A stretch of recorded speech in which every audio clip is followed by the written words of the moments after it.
everyone sees us as the athletes that compete day in, day out, but they don't see the struggle behind it. By the age of 19, 20, I remember I gained a lot of weight. I was 10 kilos more than what I should a year ago. Uh, I was I was having a hard time in college because it was not in terms of grades or anything, but the workload was crazy. I wasn't enjoying my squash. I just hated to be on court. And then I remember like the highest point was at the US Open. I was 6 or 7 seed, lost first round. Packed, like literally I went a day before the match, lost, took the plane the next, so I spent 3 days in the US. Like 2 days and a half. Packed my stuff, left, called my coaches. I'm done. I'm retired. That was it. Like I said, I was 20 years old at You that. actually said, I'm retiring. Yeah, Yes, I'm finished. Yeah, I said I'm retiring. I'm done. If you're happy to start, Yes. Nouran, Let's start. Nouran Gohar, thanks very much for joining us on the Squash Player podcast. I wanted to start by taking you back to 2024. World Champion, Okay. British Open Champion, World Tour Finals Champion, and then you ended the year winning in Hong Kong to become world number one again. What are the kind of thoughts that come to mind when you kind of look back on everything you achieved on and off court? Crazy. It's just crazy. I think at that time, because when I started the season, I dropped to 3, which in terms of ranking, it's fine. It's not a big drop, but I was like away. I wasn't even sure if I would be able to compete because of the injury. Uh, and then just winning Laguna to start with, I was playing really well. I was very happy with it. And then I just went into the World Championship, I would say, with a very different mindset because of the situation that I was put in as well. As I said, like I was out for the past 4 or 5 months before the World Championship.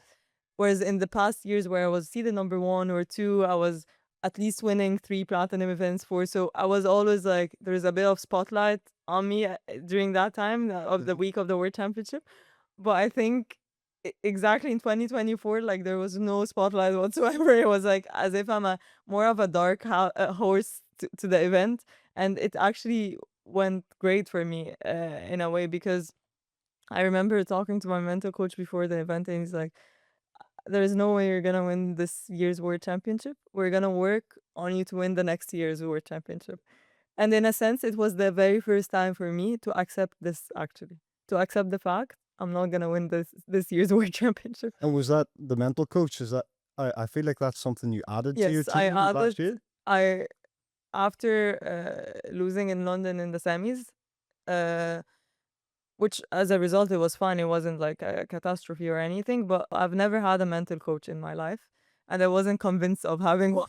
I was always like, I'm doing fine. I don't need someone to like just tell me thoughts that I don't need to listen to. And in a way, I think this is ignorance. Like I was like, no, I don't think I need this. And again, I think the fact that I reached out to him is that within me, I felt I needed help in this sport, and I knew I had a certain issue in a certain part. And yeah, I was struggling big time in a lot of things, not only on not only for the squash, I mean, for the injury as well, for a lot of like thoughts coming in my head. It was primarily like, okay, can I do this again? Do I have the energy of like doing this again? I don't want to stop until I'm world champion, but I don't want to keep having the thought. I feel like like I'm suffocating, I can't express myself on court, and I just hated that. I was like, I feel like I have it within me, like my abilities can make me play a much better squash, but I can't do it. I need to free up.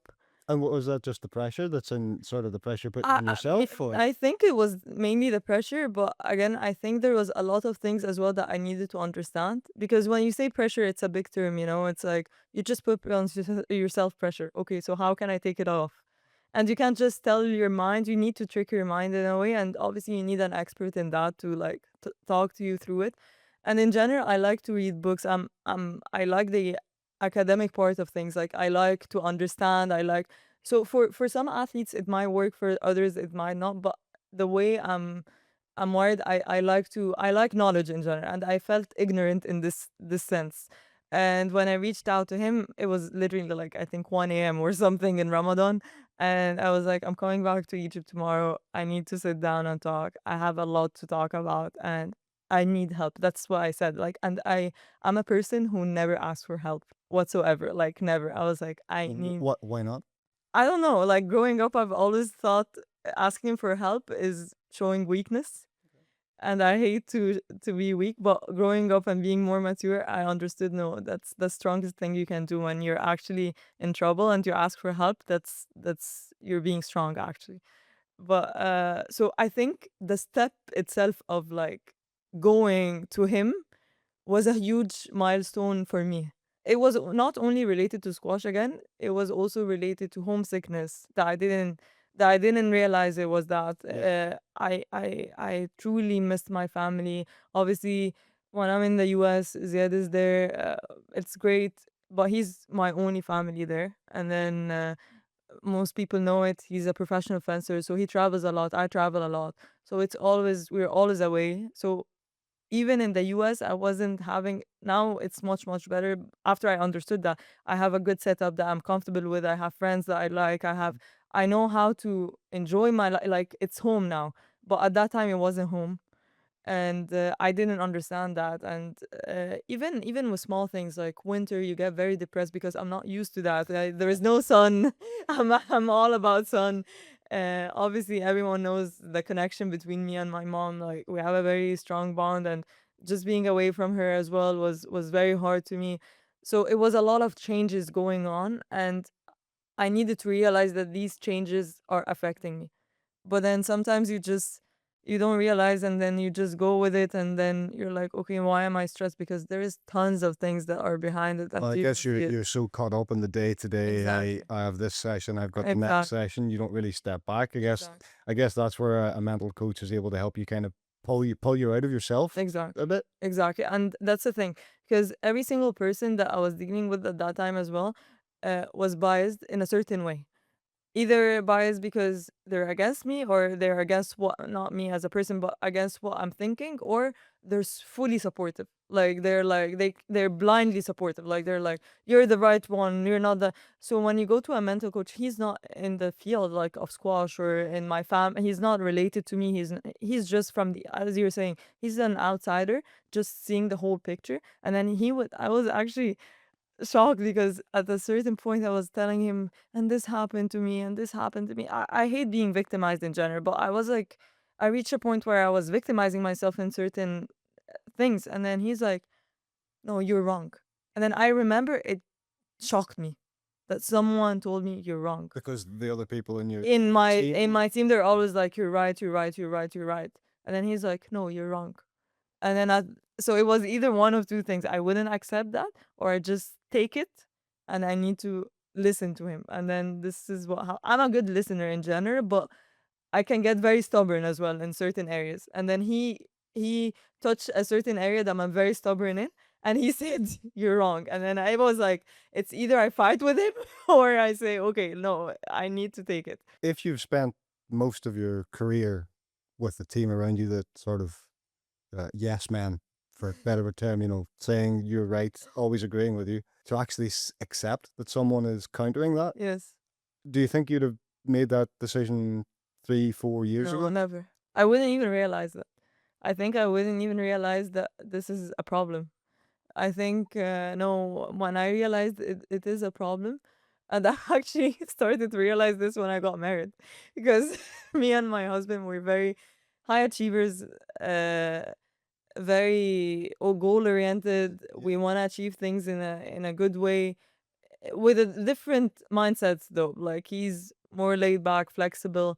I'm more like, no, this is the way of doing it. I will do it that way. And it helped me actually living with him because I learned how to be flexible. So that was the first step.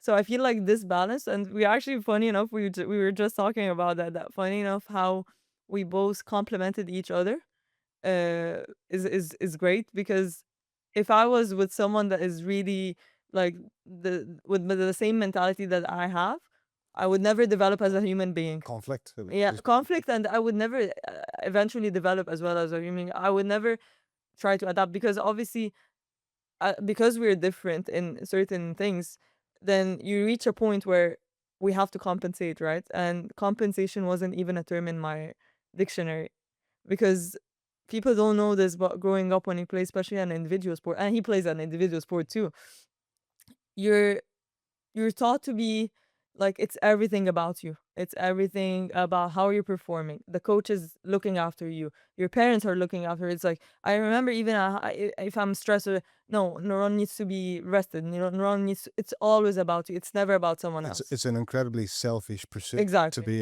to be an elite individual athlete. Exactly. Because You have to be selfish. Like, there is no other way. And then, but you don't realize that you're being selfish, you know what I mean? But then when you live with someone that you love as much as you love yourself, or even more sometimes, you're like, oh, I need to compensate.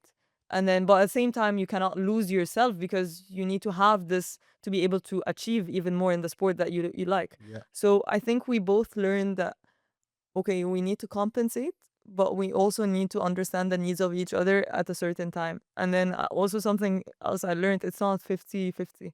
It's not like this. Sometimes he only has 10 to give me at that time.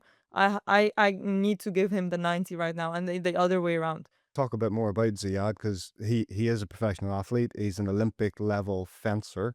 He's competed at 2 Olympics. Yeah, 2 Olympics. Like youth Olympics, so 3 Olympics, yeah. He can empathize with being in that position himself. So we've seen there's a lot of squash couples, right? Raneem and Tarek, Alvin Yeah, Muir. There's got to be an element there where they understand exactly what's going on with the other person. They're traveling to events and everything. So I guess their life changes to an extent when they get married, but some bits remain the same because they're yes. still together on tour. You guys have completely different schedules. The seasons don't align. Like tell me a little bit about the kind of dynamic of you Yeah. guys, two athletes striving for greatness in your own sports. So you just like pinpoint a very important point, is that when you're married to someone from the same sport, you don't get the problem of not seeing each other a long time, which is our main issue. And it's like, we're always on the road. We need sometimes, I said, like last year, I was competing at the World Championship in Cairo. He was in Korea. He finished his match, flew from Korea to Egypt just to be there for a couple of days before going to Madrid to compete. And then he couldn't attend the final of the last three finals of the World Championship. He cannot compete because he has all the time a World Cup in Madrid at the same time. So it's very small things, but um, like it's hard to deal with. And again, this is something that we understood, because sometimes we're like, why we can't be together, like as simple as that. Like, and then at the same time, especially if you're doing bad in your sport, like if you're not getting the results that you want, you feel very depressed. You're like, I don't want this anymore. I just want to be at home, living with my husband, having a normal life. Like, why am I doing this? But again, this is not us, that's the problem. And at the beginning, it was like frustration that we can't align the schedules together. But then we understood that, okay, that's the case. We cannot talk to FYE and PSA to align the schedules together, even to the simplest thing of going for a vacation during the off season. My season starts in September and in end of June. So my off season technically is July, August. Ziad's World Championship is end of July. So their season starts in November. And so it starts in November, which is later than us, but it ends in August, beginning of August. And then now he's like, okay, now it's beginning of August. I want to go somewhere. And you're And then I have, just ramping up pre-season yes, training. because it's like 2 weeks to go for the season, and the season starts. So the last few years, what we tried to do, so he had the World Championship in Italy. Okay, I'll be there supporting, and then we go for a couple of days after somewhere. But I mean, it's never perfect, you know. It's always like he does the same sometimes. It's like, it's not like, I had an exhibition in Seattle. He came with me because we weren't with each other for 2-3 weeks. And then he came all the way to Seattle just to spend a couple of days. And then he flew from Seattle to Budapest. And obviously, it's not ideal for him that he's not training a couple of days before the tournament. But and that's not what people see. People always see like the picture that we take together at the very end of the event. Oh my God, power couple! It's amazing. No, it's very hard, especially thankfully, if we're both world number one at some time, it takes a lot. Like it takes a lot, and I just feel like uh, it's hard. But we always what keeps us going is like, okay, we have a goal. That's one thing, and then the other thing is we're not gonna keep on doing this for the rest of our lives. Okay, let's try and make it work for the coming 5 years, hopefully. And then when it's done, it's done. We're just gonna go back to normal. It's as everything, it's a work in progress. I feel like squash, marriage is a work in progress too. You have to keep working at it 100%. You guys live in Connecticut. Yes. That decision to be based in Connecticut is because of Ziad's training, or Pure chance. Like so no, living in the US was because of Ziad, because he went to school there, was doing actually his masters when we got married. So he needed to be in the US when we decided to get married. So, but he was in Detroit. So I was like, there's no chance that I can be living in Detroit because of squash. There is no squash there. There's yeah, no one to hit okay, with. yeah, And but then when he's not in so his university is in Detroit. When he's not in Detroit, he does train in Manhattan, so in New York. And I like New York as a city, but I cannot live there. It's just too busy, too crowded for me. So the coming from Cairo. but again, I used to live in Maidi, which is the quieter part, and I used to go very early so that I don't see people.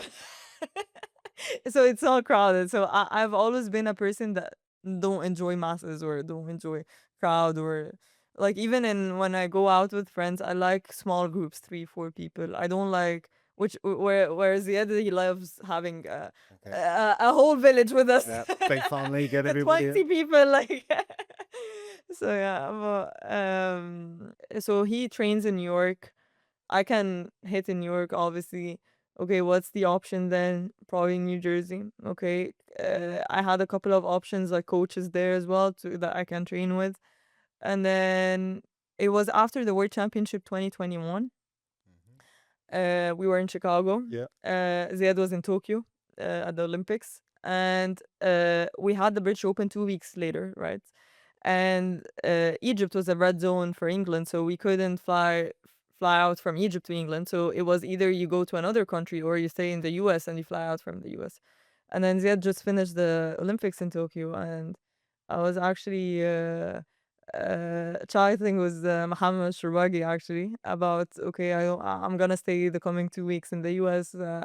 I don't know where I'm gonna train still. What should I do? Give me some Yeah, no, not like we were just chatting, yeah, and obviously Mohammed always gives me very good advice, and he goes like, "Why don't you try Rodney Martin?" I'm like, "Seriously, do you think he'll be up for it?" And Rod, obviously, he's a bit like me. He's like all serious face, doesn't. But he's a very nice guy. Like when you talk to him, he's very nice and everything. But you always have this first impression that he's not gonna even talk to you. Like, yeah. and then I'm like, do you think he's like, yeah, I think you guys are a good fit because and then I'm like, okay. And then I remember, so I talked to Ziad. I'm like, I'm gonna go to Connecticut, train there, for the coming 2 weeks. I think, yeah, he was gonna skip the first week, and then he was coming on the second week. So it's like, okay, I'm gonna meet you there. And then at that time, Rod was taking the courts at Chelsea Piers in Stamford. So we went to Stamford, trained there. My dad was with me as well, so we went there. I loved the setup. I loved Greenwich, the area. Like I just loved Connecticut at that time. We had a very good friend, family friend living there as well, in New Canaan, and we were just like I just loved the area. And then I got to know Francisco as well.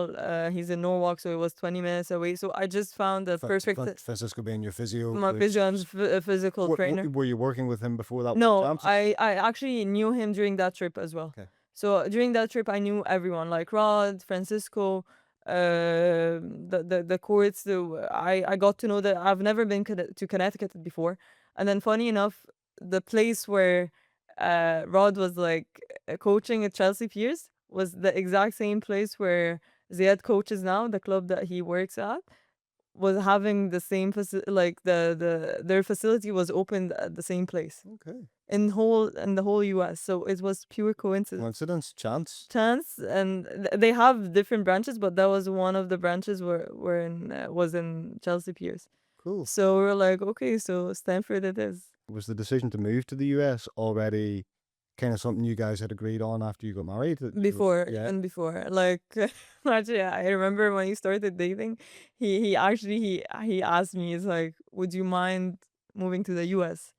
And to be honest, before meeting Ziad, I never pictured myself living outside of Egypt. Never Because ever. one of the things I was going to ask you is, since I've known you, you've always been very much, close to your Yes. family. Egypt has been Home. home. As far as I know, you had offers to go to Yes. college in the Yes. States, which you refused, Yes. or turned Yes. down rather. So your life was very much Yes. Egypt. Yes. And then this What guy, we love about this guy he comes comes in. in that my dad was just like he couldn't believe it. He's like, why are you doing this to yourself? Yeah, but I mean, sometimes someone just came. He's the right guy, and I just felt okay. I just wanna be with him, and it was the same for him. I feel like we just agree again that it was compensating. Okay, it's a big move for me to go to the US, but everyone, even in Egypt at that time, like now you see a lot of coaches in from Egypt in the US, but at Yeah. that time when I moved to the US, it wasn't that much of people there. And I remember everyone in Egypt like criticizing me for that and then saying, what are you doing to your life? I just got to word number one at that time. And they were like, what are you doing? You're word number one. You're gonna ruin everything. You barely know this guy. What are you gonna do? Blah, blah. I'm like, no, but this is what I want. I want to be living with him. I think this is and another thing that I felt was key at that point as well is that I felt uh, if I stay in Egypt, I'm not gonna develop anymore as a person. Mm-hmm. I will be the same. I will do the same for the next 20 years. Mm-hmm. I'm not gonna learn anything. I'm not gonna do anything. And obviously, someone like my mom was at the beginning, she was in ignorance. I would say she was like, she couldn't believe it at the beginning. And then obviously, she got very like tired by the fact that I moved out. Like it took her some time to also like deal with it and myself as well. But obviously having Ziad, I didn't really realize that until after he would go for tournaments or something. I would feel no, I'm feeling Yeah, homesick. because you would be in Connecticut together, and then He would he's leave, off for and then I know no one at that time. two No one. 2 weeks completely on your own Yes, in exactly. a foreign No, in country. a snowstorm, I can't go out of the house. Nothing that I know in this country. It was very harsh at the beginning, but again, I'm very grateful for this moment because it pictured the person I am right now. And even my parents say it, and like they're like, "We're glad that you did this because it completely changed you as a person, not a squash, let alone a squash player." And changing as a person makes you change as a squash player as well. Yeah, growth, Yeah, growth. it's not the opposite. It's not as much as you evolve as a squash player. If your mind stays the same, you will stay the same. But I feel like as simple as I'm being more flexible on court. I'm like, if it doesn't work that way, there is 10 other ways. 4 or 5 years ago, I would never think that way. Never ever. Like, if it's not working, it's not working. I know you're very close with your dad as Yes. well, but we never really But it's a seen different. him as often. But Yes. your mum was there with you every single day of the week. Yes. How big an influence was she on your career? But then that aspect of leaving mum, it's an incredibly difficult thing to do, to be away from someone that's like mentored you for so long as well. No, like you're saying, my relationship with my mom and dad is they're both very close to me, but in different ways. My dad actually was the one who introduced me to squash, but my mom spent most time with me in tournaments. And so at the very beginning of my career, not my career, my start of squash, it was my dad, fully my dad for maybe 2 3 years. Then when I started playing under 13s and stuff like that, my mom took over a bit because my dad couldn't travel as much as Okay. he wanted to Yeah. because he was working full time. Yeah. And that's why he wasn't in the picture for a lot of tournaments. My mom was the one who was taking care of me, going with me into practice. He wanted to, but he couldn't. That's the thing. and then I remember, yeah, just having her around me, uh, just gives me confidence, and then after that, so now the thing is, she comes to tournaments. Like for example, in Guna, she was there, pre post match she's always there, but during the match she can't take it anymore. Like it's a lot of pressure for her. She loves to watch the highlights, or actually watch the highlights together after the match or something, and she would still like tell me what I did wrong, what she thinks. Still living every Now rally. sometimes she would call me and she's like, the highlights are not, she would watch the highlights, she gets very nervous, and I'm like, Mom, I won, that's why I'm playing today. Go back to last year with that run of kind of Black Ball Guna World Champs. You were at home for an Yes. extended period of time. Yes. I guess the fact that the tour kind of is structured like that at times helps take does that take the homesickness away a little bit that you get Oh, to do those blocks in Egypt? no, I'll tell you, actually, I remember before leaving, so I left during Ramadan to Egypt because, no, actually, we both, so Ziad and I, we came to Ramadan. We spent the first day of Ramadan with my family actually here in Egypt last year, which was amazing. It didn't happen since we got married to all Ramadans, and Ramadan is a big thing for us because in the US you don't feel, no one is doing it, you don't Yeah, feel of it. Like course. obviously, me and Zia, we try to keep the traditions. We try to go to the mosque, pray, have the meals whenever we should be having, like iftar and Yeah. sahur, and watch the Egyptian series. Like we try to keep the vibe in the house, but it's not the same. It's not like Because in Egypt, it's a big social. it's a family It's a get family together. always.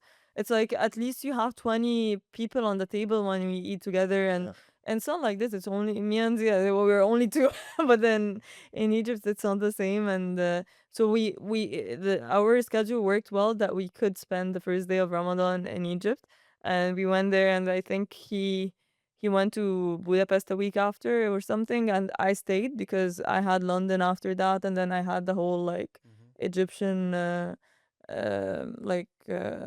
tournaments. And I remember before leaving, I told him that's the very first. So I'll tell you something. I think I've never said it before, but when I left Egypt, I was happy to leave Egypt at that time because I felt like not because I felt like I needed to go somewhere else to grow as as a person, like we just said. And then I was escaping. I feel like when I used to go back still, that's the first year for me in the US. I'm going back to Egypt to play tournaments, the pyramids or whatever. I would go and book a flight the next day. Like not even spend a couple of days or something. I think I was trying to escape the feeling that I'm feeling hurt that I left. And I don't want to get attached again. Like Okay. I am like, no, let me go out. I don't want to feel attached. I was in the middle of, I don't really know if I want to be here or I want to be there, or I want to, so. And then before leaving last year, before leaving to Egypt, I remember talking to Ziad, and I told him I need to be in Egypt. I need to spend time in Egypt. I need to stay in Egypt. And that was the very first time since the 3 years that I've moved, that I said that. I was like, I need my family. I really need them. I really need I need my old comfort zone. Yeah, yeah. And Do you think that then played a role in you winning Guna, yes, winning the World Champs? definitely. The fact that you were back home and wanted to be back home? Yeah. Yes, yes, definitely. Because I feel like I acknowledge that, okay, we go back to the very first point that I said. I need help from the people that I love or the people that I trust. Mm. I need this. I cannot do it by myself. I reached a point where I was like, I cannot do it by myself anymore. I need this now. Well, it obviously worked winning those events, having that season that you had. Yeah, your mum obviously a big influence in your childhood. But she herself was an athlete Yes, of good talent. Like, table tennis. give us the story there. So my mom and my uncle were table tennis champions, and my uncle as well went to the Olympics. He was very famous in Egypt. Sharif Sekit and my mom Laila Sekit, obviously. And I remember, so my mom at the very, like at the very beginning, she wanted me to play gymnastics. She loved gymnastics. She loved watching gymnastics. And then I did do gymnastics, but after that, she wanted to introduce me to table tennis, but I didn't really, like, I was okay, but I didn't feel it that much. And my dad was really pushing into squash. And then at that time, I was like, okay, let me do squash so I can spend time with my dad. And Because again, I might be getting this wrong, but didn't you live in China for a bit? yes, I Or did. table tennis. It was huge for So sure. I They had three table tennis. They had like tables in the basement in our family house. Like they had three tables, and they had like the ball machine, and they had the Chinese coaches come coach them. And my grandpa was actually was in the Egyptian Federation of Table Tennis. Like it was huge in our house, like table tennis. Like it was a huge thing. But so just yeah. were you born in China or what happened? No, I went there when I was 3 years old. So my dad was doing his PhD there, and my grandpa was the Egyptian ambassador of Egypt there during that time. Egyptian ambassador in China? In China, yeah. Okay. Yeah, my mom's dad. So it worked out well that he was doing his like service or whatever during the PhD of my dad. So we all lived together there. I went when I was 3 years old. My youngest brother was born there in the last year. So I lived for yeah, from 3 to 6. So at that time I started going to school. So I went to the French school there. And then my other brother was like 6 months when we went there. So he actually learned Chinese as a first language before Arabic, actually. But he forgot everything now, and I forgot as well. But I used to speak Chinese as well, and Growing up in China yes, with a family history in table tennis, with a yes, mother who was a national champion, yes, national Arab and African, yeah. how do you not end up playing I don't table know, to tennis? be honest. I have never seen it from this perspective. Actually, never seen it from this perspective. I She made me do gymnastics when I was there. Maybe I was young because I think you have to have a certain height to be able to reach the table. Seriously, that's a thing. So sometimes, so sometimes they put stuff so that they make you like taller. Standing on a box. Yeah, stand on the box or something exactly. But I think they wanted me to start with gymnastics first. So I used to do gymnastics with all Chinese kids. So obviously they were very flexible, very good. When does the squash only come into your life when you move back to To Egypt? Egypt. So I moved back to Egypt when I was 6. I went to school, and then I did gymnastics and started swimming as well. I hated both. Sorry, mom and dad.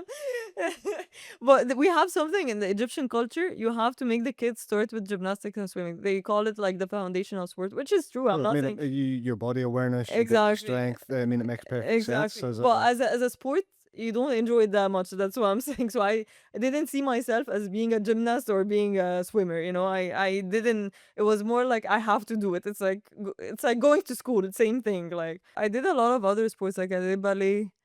I did handball. I loved handball. Okay. And then I started squash as well. Because of my dad. But I started quite late compared to other kids. I started when I was 9. Okay. So So for Egyptians, yeah, that's and the coaches were like, and I was very small too in terms of like weight and height and everything. Like I was 9 years old, but they thought I was 6. So like as a 9-year old kid, I don't look like a 9-year old. So I was gonna be like getting chopped. Like it was. So I didn't have the strength as well. Like they thought I didn't have the strength to hit the ball even, or like I would just fall. I was very like tiny, like. And yeah, I remember the coach saying like I don't think she will get anywhere, like because she's old, like age wise she's not young.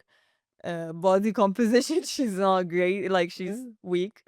But I just loved it as a sport. That was the first sport that I really liked to be there.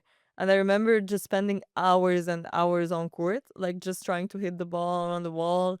And my parents, and that's, I think, from where it comes from. Like, people always talk about me soloing a lot when I was young, and I think that where it comes from, that I used to spend 3 4 hours on court, not get bored, not wanting to leave the club. So I think, yeah, I just enjoyed it. And at some point it was either squash or handball, and I picked squash, although I was really good in handball, like What sort of age would you have been? 10 maybe. Okay. Yeah, yeah. So if you're 9-year-old, 10-year-old Nouran and you're smaller than everybody else and lighter than everybody And I else, had glasses like this, and no, that was uh, and you've come from China essentially, you've not necessarily grown up yes. in the Egyptian culture as a kid. At what point does it become clear that this is a sport you have a talent for? Because it doesn't sound like Yes. you were immediately, she's going to be a world Yeah. champion. So when does that start to actually happen? So funny enough, the first three national tournaments I entered. So actually, the very first tournament I entered was in Alexandria Sporting Club, and I lost from Minna Hamid. Actually, Yeah. I lost from her 3-2. And then the next tournament we play in El Said, it's another club. I lost 3-2. Same Minna. And then the third tournament I play, Sumoha Club, I lost to Minna 3-2. Same player.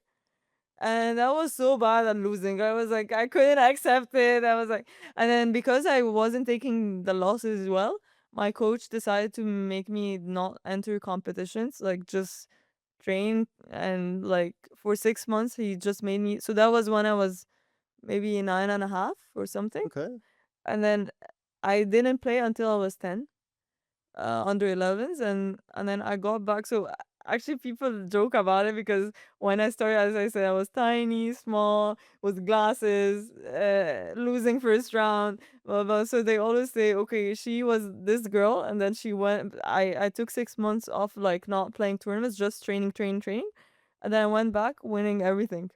And like so I was like, I did win like the nationals under 11, and actually in this tournament, I it was still the scoring from 9, and I won the final 9-1, 9-1, 9-1. Like, I was pretty good for my age at that Yeah. time. Yeah, yeah. So and then from there, like it went okay. Like, yeah. So it was almost immediate instant Yeah, but success. then, yeah, and then British Junior Open, Yeah. obviously, and then so I went under 13, got second place.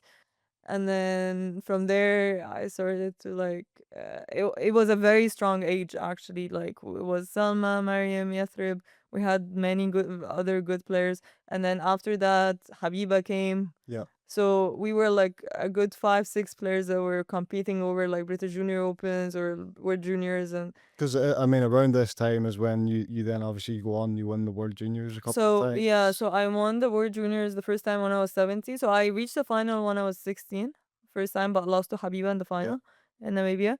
And then at 17, I beat Habiba in the final. So I beat Mariam in the semis, I think, and then Habiba in the final. Around that time, that's when you start breaking onto the tour, PSA tour as well, as when you're sort of 17, I think 18-ish. Um, you always, even from a very, very early age on tour, you always kind of had this, your nickname is the Terminator, Thank you this, so much. the sort of very hard-nosed persona on court. Off court, you're a very different character. Do you think that stems from sort of being a kid that didn't grow up in Egypt and then playing and maybe being like a bit of an outsider? Like, is that where Yeah. is that a conscious decision to have a kind of game face and a private face? I've never felt like an outsider, especially with my school. So my school, it was Lycée Français. It's like the French school, and we're all different. Like, we all come from different backgrounds, and it taught me to be open minded in a way to accept everyone. So I had people coming from everywhere in the world. Like, so in school, I never felt different, but obviously in the squash community, I felt like I came in late, and obviously no one likes, especially in competitive like areas or something, no one likes if you have a potential and you're coming from outside. Yeah, They don't really like, especially when you're kids. yeah, S- they won't really welcome you with open hands, like, maybe like. And then obviously there's some difficulties, and then people saying, oh, you can't do it, you can't achieve, you can't, you can't, you can't. But to be honest, it can be bad, but in my story, I think it was good. It gave me more motivation. Okay, I'm gonna prove you wrong, and not in a way that I wanna be aggressive or something. No, it's just it's the fire within me that I wanna prove to myself before anyone else that I'm capable of doing this. Yeah. So I think actually it did help me having this position, this positioning did help me growing up having the mentality of, okay, I'm gonna prove you wrong. And is that sort of where the origin of the let's call it the on court character, the Yeah, Aristotelian determination, is that maybe. kind of part of that? I think maybe it is because other than that, I would never be able to achieve what I have achieved because again, it's uh, I'm not having all the advantages that everyone else have from again age point of view, from support from the beginning. Like the only people that were supporting me were my mom and dad. And as I mentioned in the documentary, the very first one who really believed that I can do something was Mohammed Midhat. He was a very close friend to my mom because they went to school together Yeah, actually. yeah, yeah. And he did see in me something that not particularly every single coach saw. So, and that's why also this is one side of, like you're saying, the seriousness on court, whatever. But I'm also very, uh, I think I'm very grateful and loyal to the people that really believed in me at certain point. Like Yeah, I still love to go back and talk to them, and I have the same with my fitness coach that like yeah, yeah. started with me when I was 8 years old. Like it, I can like I have a special connection because I feel like they were the few people that believed in me at the very beginning. Now it's like everyone is like gonna clap for you, right? Yeah. But at the very beginning, it's truly the people that see in you what others don't see that are like people that you should value in your life. Because just sort of a little bit further on that, I remember the first few times I saw you at PSA events, we're used to seeing all the Egyptians like seven in the crowd watching Yeah, the other Egyptian. You sometimes you were kind of part of that group, but yeah, more often than not, it felt like you weren't necessarily part of the same um, social circle or however you want to describe it. yeah. Was that a little bit of like, I'm here to compete, I'm here to win. If I socialize with that group, then I'm not taking it serious enough. So I'm going to compartmentalize myself and keep myself over here. Maybe it's a part of this. Maybe that people don't know I was very shy as a kid as well. I was very shy, and I would get comfortable only with a few people that I know well. And I started traveling when I was 15, Mm. and then there were like the likes of Ranim, Umneya, Yeah, yeah, and Rami, Amr Shabana, all of these people. So obviously I was very shy to be around them, but they, to be honest, at some point they did like introduced me, and then they were like very caring, and they really helped me. And Umnaya and Ranim were always like whenever they have time they would coach me in big events, and truly their entourage like really helped me like feel more comfortable. yeah. But again, I feel like it comes from obviously that I'm really focused on what I do, so I'm not really paying attention. It wasn't like um a decision that I took, no, I'm not gonna socialize because I wanna. No, it's more like, okay, I'm focused on what I'm doing, so I'm not really paying attention on this. So it can look like I don't wanna socialize or whatever. But no, I feel like I was more like, I felt like this was more important for me than the staying and talking and chatting. And if it's, and then like being shy as well was a double factor, I feel. Yeah. I know talking to Muhammad about it a few years ago, he always kind of felt like if you show the personal side of you Yes. to your competitors, you're I guess in a way I'm the same actually. it's I'm the same. I feel like, and actually, funny enough, I think the I don't want to say this about myself, but the people that you see are stiff or rigid or not nice or serious or whatever you want to call it are usually the nicest people, but they don't want to get hurt, so that's why they have this mask to like not showcase any weakness. yeah. So But when I was young, I don't think that was the intention. You know what I mean? Like Yeah. I wasn't aware of this. Yeah. But yeah, growing up, I don't want to show. I think not everyone deserves to know your real personality. No one, obviously you should be nice to everyone and everything, but no one needs to know all your secrets. No one needs to know all your real personality, because um, at the end of the day, some people can use some weaknesses that you didn't realize you were giving Yeah. out to them, Of course. Yeah. and they can use it against you. So I feel like it's simpler to be with people that you're 100% sure that they don't want to hurt you. Keep that circle Yeah, small. exactly. I'm this type of person even in my life. Yeah. Now, again, when you're sort of 17, 18, I think you're 18, you won Hong Kong. Yes. Massive, got to world number 2. Yes. And then I remember talking to you probably a year after that, and you were probably not far off depressed. Yes. And it seems very hard to comprehend that as an amateur squash player. How does somebody get to world number 2 and then fall out of love with the sport? Can you tell me a bit about what was going on? Kind of. I actually love talking about this because I feel like a lot of people, a lot of players deserve to listen to this growing up and coming up the rankings. Because again, everyone sees us as the athletes that compete day in day out, but they don't see the struggle behind it. And when I went to Hong Kong, just before that, I won the World Juniors. So I was a week before that a junior, and then I won Hong Kong. And literally going into Hong Kong, I had zero expectation whatsoever, and it was the first of many things. So it was the first time for me. So I still remember my draw. Like I don't remember every single draw I played, but this one I remember it. So I played Alison in the round 16, obviously a former world number 3. Laura Massaro in the quarters. She was world number 1, I think, at that time, or 2. I can And then beat Nicole, 10 times champion, first time ever to lose a match in this. And then played Amanda in the final. Never beaten Amanda before that. Had to Going into this match, had to head 6-love to Amanda. 1-love down, 10-7 down in the final. Beat her in the final. Won my first platinum event. It was just huge. Like I felt like I was on clouds, like I'm walking on clouds.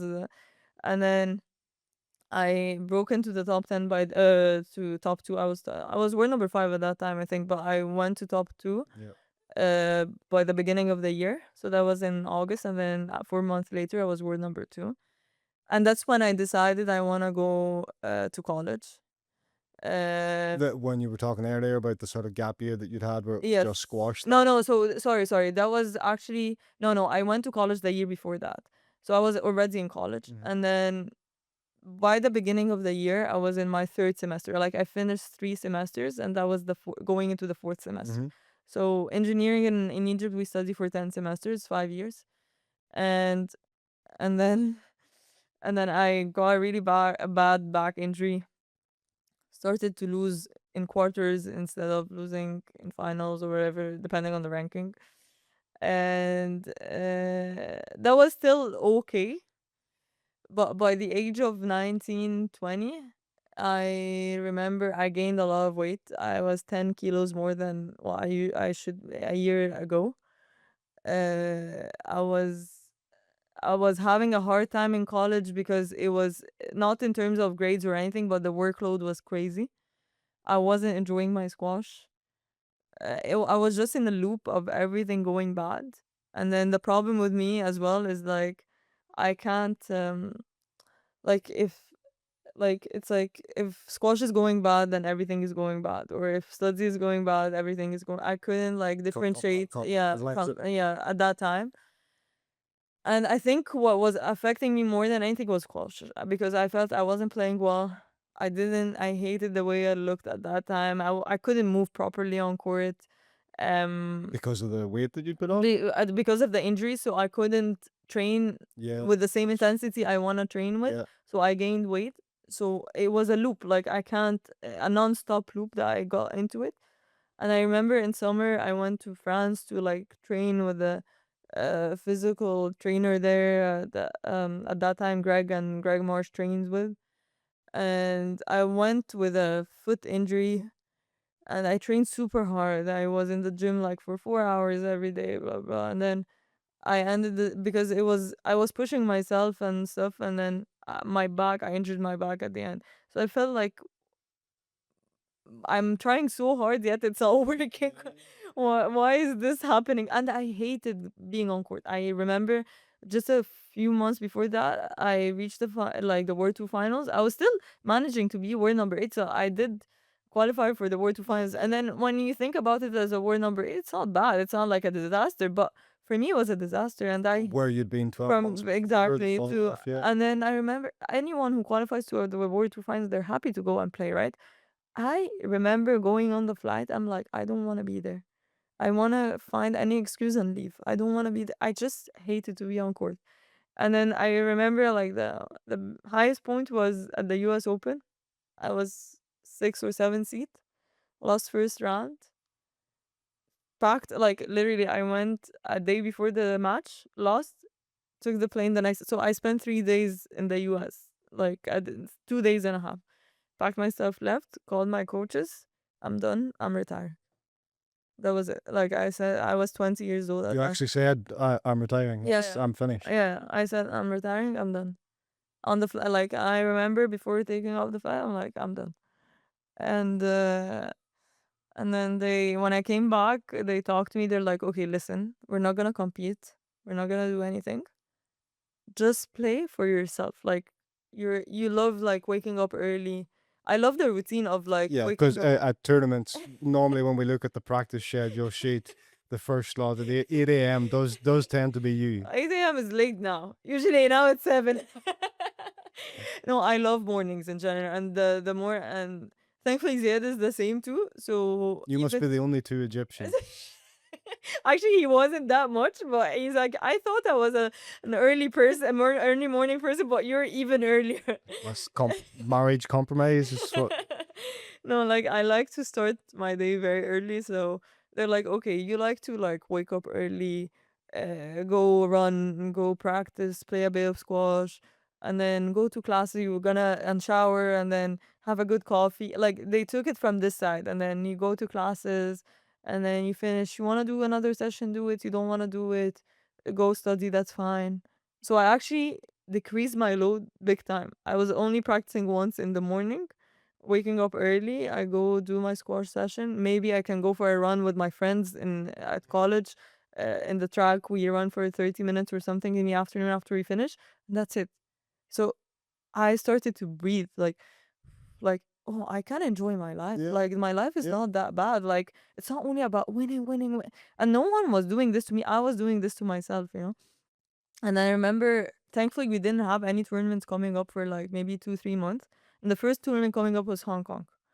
And then they asked me, they're like, let's go, let's enjoy Hong Kong. This is the first tournament you won. You love Hong Kong. You love being there. My dad was like, my dad, because he lived in China, so obviously he went to Hong Kong a Yeah. couple of times. He's like, I'm gonna show you around. I love it there.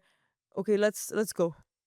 Like, Was that the first time since you were, I yes, guess, like 11, where you'd gone to an event with that kind of mindset? yes, yes, yes, yes, Because yes, through the juniors, it's win, yes, win, win, win, yes, win, win, win. yes. That Now you're going to an event yes, at the lowest point. Just go there and enjoy exactly, yourself. exactly, for sure. So I went there, got to the semis. I remember playing Camille in the quarters, beat her 3-2, played in the semis running. And I think in that match I was 2-1 up, if I remember correctly. Played amazingly well, like crazy well. Like I think that might be one of the best matches I played against Rani in my entire career. And then I lost, but I couldn't be happier than that. Was maybe one of the happiest moments of my life, losing a match actually. And it was so different. And then I remember going out of the court, seeing my phone. Everyone is saying to me, "Congratulations." Everyone was happy that I'm back to where Yeah. like to just play, and play beautifully well and fine, and everyone was like, you're back." And then at that point I was like, "Oh my God, I'm back."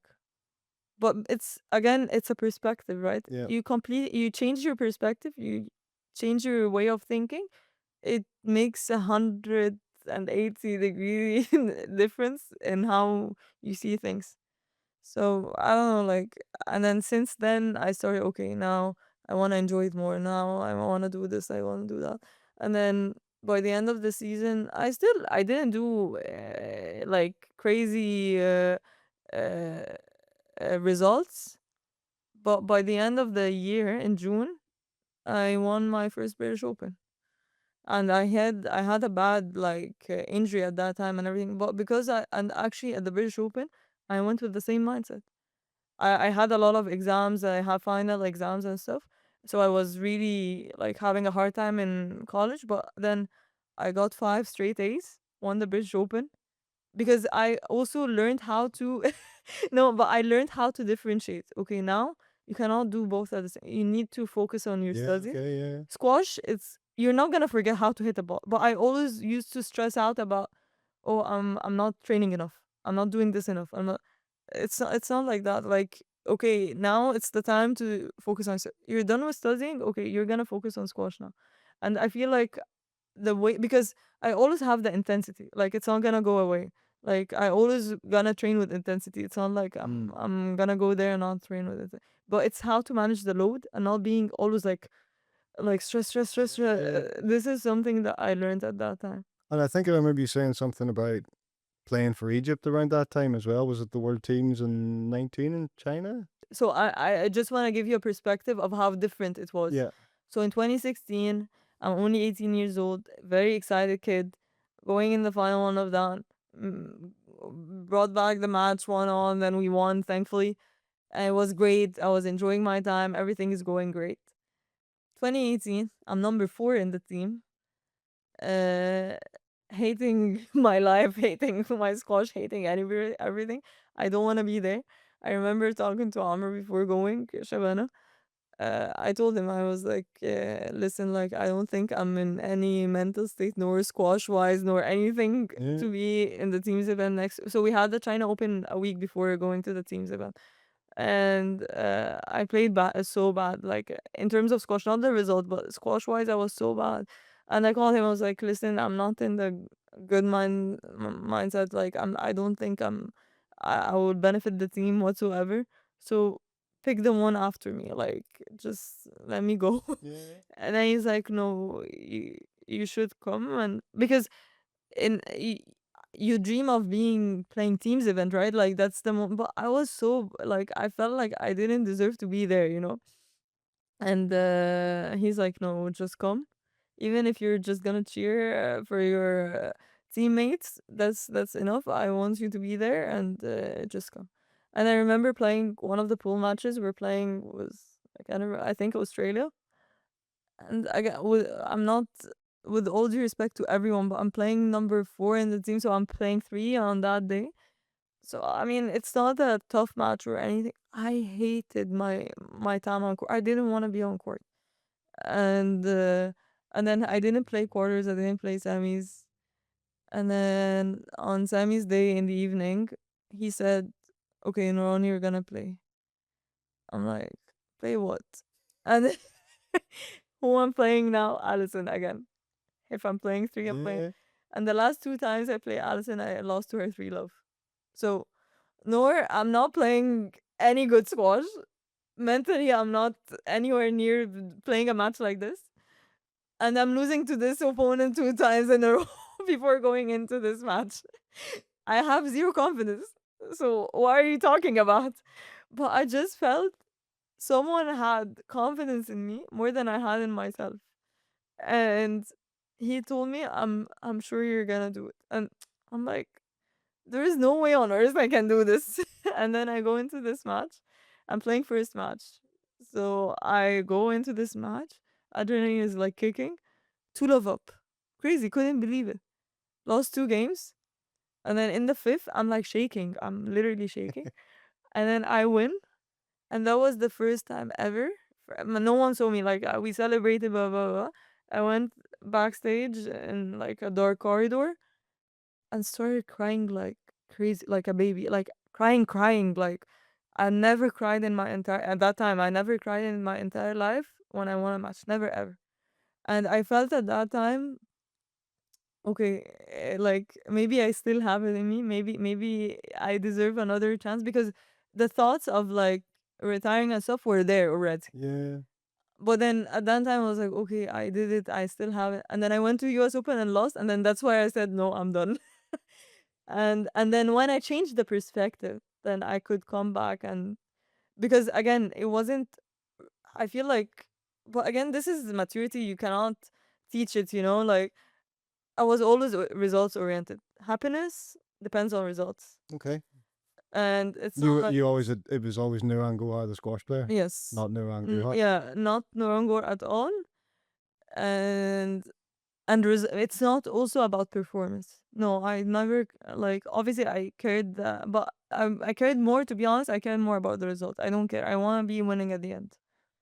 And like, if you ask me now, obviously winning is important and everything. And that's what I went through with ranking as well. You're so afraid about losing your ranking, I'm Nouran Gohar, world number one. or number one. You're so afraid about losing your ranking. You're not gonna perform.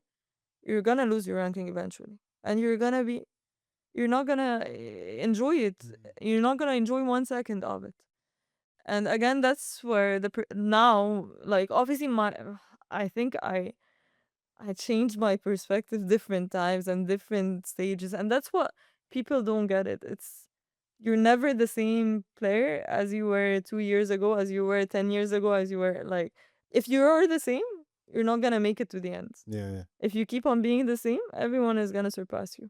You need to evolve. And I say it recently, I see myself as a product, and the product that you wanna make him evolve. If you keep on having, like, it's like a car, for example. If you keep on having the same model every single year, people are not gonna buy it. You get left behind. Yeah, people are not gonna buy it because they want what's new, right? Yeah. So it's like you need to have the new version of yourself every single time you're able to do that. And that's how I see it recently. I'm like, okay, how can I make myself as simple as a complete player? Like, I just want to be a complete player. I just want to be, uh, like, have all aspects covered. Like, and so it's not results oriented anymore. It's Performance oriented. Yeah. We started this by saying about what you achieved last year: world number one, world champion, British Open, World Tour finals, all the big achievements in the game. December 2024, you had them all.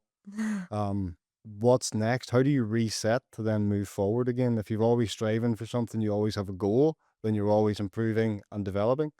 Once you've achieved that goal, Yes. what's the reset process like, and how do you come back and make sure you keep on that upward trajectory? So I think obviously the Olympic thing completely changed like my vision of everything. I've always thought, okay, maybe I can play until I'm 30 or something, and then I'm done. I'm done. I wanna carry on with my life. I wanna have kids, have a family, and that's fine. But with the Olympics, so like you're saying, maybe actually the Olympics came in a perfect time for me to have this goal that I wanna work towards. But again, I don't wanna do the same mistake that I did with the World Championship of I'm gonna die if I don't, like. Yeah, so I'm trying to learn. Obviously, it's harder said than done, but I think if we see what's the big goal, obviously it's the Olympics, but it has to have smaller goals that you want to achieve every single season. And it's a 3-year plan, right? So I cannot think about the 3-year plan as a block. I need to think about it as a per year. Mm-hmm. And again, it's like small KPIs that you need to achieve. Like, okay, I need to achieve this. I need to achieve every single season. But again, like we talked after the World Championship, I feel like the pressure of I need to achieve this. There is a big difference between I want to and I need to. And that's another thing that I think as well I learned. So Because you said at the time that sort of you felt that winning the world champs released that it bit of the really, burden. I felt like, okay, now I can express myself. And whenever, because we did talk about a couple of times where I felt like pressure, that whenever I feel like I can breathe, that's when I know, okay, I did relieve the pressure of whatever it was. And I want to try and do the same with the Olympics coming up. I want to try and be like, okay, I have achieved everything I want. The Olympics would be not a cherry on top, it would be cherries on top. But I'm very satisfied with whatever I have right now. And I try to break it into things that I can achieve for now. With this mindset, it works well. It keeps me hungry. I'm always hungry for more. It's not like I never feel like at some point I was like I don't want to win. Like thankfully, hopefully it keeps on going like this. But I never felt like I had enough of winning. I was like, no, give me more, give me more. It's like an addiction. I always say it like you feel it and you're like, I want from this feeling more and more and more. It's not like, oh, okay, I did it, it's fine. No, it's not like this because it's much more than what people think. It's really like you're on a drug and you're addicted to it. Like you're just like you want it, you want to have this. But the thing is, it's never 100% sure that you're gonna have it, right? Like you're not 100% sure every single time you're going on court that you're gonna win. And obviously, winning a match is a so it's different level of happiness as well that people don't get. Like winning a match is a different level of happiness, but winning the world championship is something else. And then obviously, when I win a platinum event, I'm happy, but it's not like when I win the British Open or so. It's different. And then for example, for the Olympics, it's once every 4 years. And You might only get one only shot. exactly. Squash might And only get I've one lived shot. this, but from outside with my husband. Yeah. And believe me, people don't know this. But because I ended the season on a high, right? And then the Olympics were in summer. I went there and no, it literally broke my heart. Like obviously He came fourth, right? So yeah, he just came fourth. fourth. So and then their competition is a bit different. Is that they played all matches on one day. So he played quarters, won the quarters. Huge happiness in the whole country. Like everyone, he got to the semis, lost in the semis. From here, you go here, and then you need to regroup in an hour For a playoff. for a playoff, third and fourth. And then it's either you get it or you don't get anything, as if you didn't do anything. It was just intense. I remember, so I went in the venue 9 a.m. because they started 9 a.m. We finished like 10 p.m. or something. Obviously, and again, it was more. I cannot see him hurt that much, Obviously, I'm hurt because he lost, but again, the emotions were so intense. It was just like too much to take. I remember my friend was with me walking off the venue and could barely walk. And then I remember telling her, I don't know if this is the worst day of my life or losing three world championship finals. Just intensely like this. Like it did affect me at the beginning of the season. Like I felt as if I was broken in a way. Like I didn't want to perform in a way like obviously not with the same intensity that Ziad had. Ziad couldn't train for 6 months. He couldn't like see his saber weapon. Like he couldn't see it. Like his fencing bag was like put in a place like where we put like the old stuff with all dust on it. He could it just left out Wow. like this. So it's intense. It's intense. It takes out a lot out of your emotions, a lot of out of you.